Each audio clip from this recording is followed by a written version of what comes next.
Hello, আসসালামু আলাইকুম। সবাই আশা করি সুস্থ এবং ভালো আছেন। আজকে আপনাদের আমি দেখাবো হচ্ছে আমার জাস্ট শুধু তুলো কবুতরগুলো, যে তুলোর যে মাদিগুলা সেইগুলো দেখানোর চেষ্টা করব।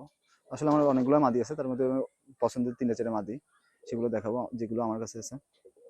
এটা হচ্ছে আমার একটা পছন্দের তুলা মাদি। আর এই কবুতরটা হচ্ছে মাঝে বৃষ্টি হয়েছিল, হইলে হচ্ছে এর মালসায় মানে পানি পড়া যে পায়খানা হয়েছে, আর ও ভিতরে ডিম ছিল, ওর মধ্যে নাড়াচাড়া করে এই হচ্ছে ও চেয়ারা বানাইছে, ঠিক আছে, হলুদ হয়ে গেছে। পরে ধুয়ে টুয়ে দিছি। এবার মায়াটারে রেস্টে দিছি, যে কদিন রেস্টে থাকুক। যে মায়ারা দেখেন, তুলো মায়া, ঠোঁটটা কতটা সুন্দর, ছোট শেপটের ঠোঁট। এবং এর চোখগুলো, আমার যে তুলামাদিগুলো সবগুলোর চোখ হচ্ছে বেরোয় আসে, বাইরের দিকে বেরোয় আসবে, এরকম একটা থাকবে। কবুতরগুলা ছোটখাটো, কিন্তু কবুতরগুলা ধরলে হ্যান্ডি, এবং এই কবুতরগুলা বেশ জোর। মানে কবুতরগুলা ধরলে বেশ হ্যান্ডি, এবং ধরে রাখা যায় না, কবুতরগুলো শুধু নাড়াচাড়া করে।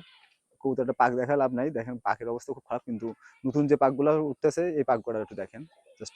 এই কবুতরগুলো শীতকালে অসাধারণ ওড়ে, এবং এর উড়ার কোয়ালিটি দেখলে খুবই ভালো লাগে। মানে কবুতর অনেকের কাছে অনেক রকম পছন্দ হয়, কিন্তু আমার কাছে কবুতর যখন উঠবে তখন হচ্ছে লেস ফুলায় উঠতে হবে, এবং কবুতরগুলা মাঝে মাঝে টান দিয়ে বাজি করবে। শুধু বাজি করলে হবে না, চলতি বাজি খাইলে তো সেটা মানে না, সেটা হচ্ছে মনে করেন যখন বাজি করবে তখন টান দিয়ে বাজি করবে, এবং বাজিতে শব্দ হওয়া লাগবে। তাই এই জাতের কবুতরগুলো খুবই সুন্দর বাজি করে, এবং খুবই সুন্দর উড়ার কোয়ালিটি।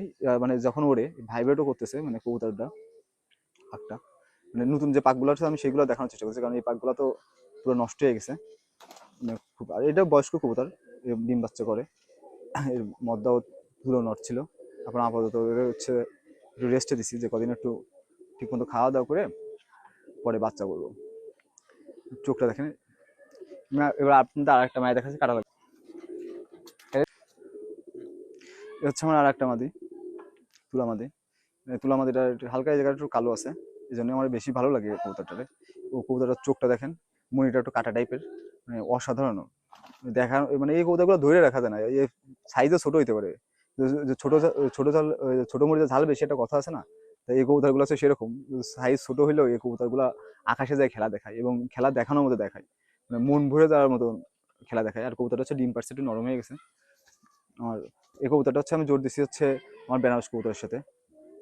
আমি সেই ভিডিওটা দিছিলাম আপনাদের, আমার চ্যানেলে অবশ্যই আছে, যদি দেখতে ইচ্ছা করে দেখে আসবেন। ওই মদ্রার সাথে হচ্ছে এই কবুতরটা সেট দেওয়া, এবং ডিম পারছে কবুতরটা। মানে এই কবুতরটা আমার খুব পছন্দের একটা কবুতর, মায়া। মানে আজ পর্যন্ত আমি এই মায়ের যে কোনো কবুতরের সাথে সেট দিছি, মানে দেখতে ইচ্ছা করে। আর এই মায়াগুলো সব থেকে মজার বৈশিষ্ট্য, এই ঠোঁটটা ছোট হবে, একটু কালো টাইপের হবে, এবং চোখ দুটা মনে হয় হচ্ছে বেরোয় আসতেছে, মানে এত সুন্দর স্টাইল। আপনাদের আর একটা মায়া দেখাই, খালিস না।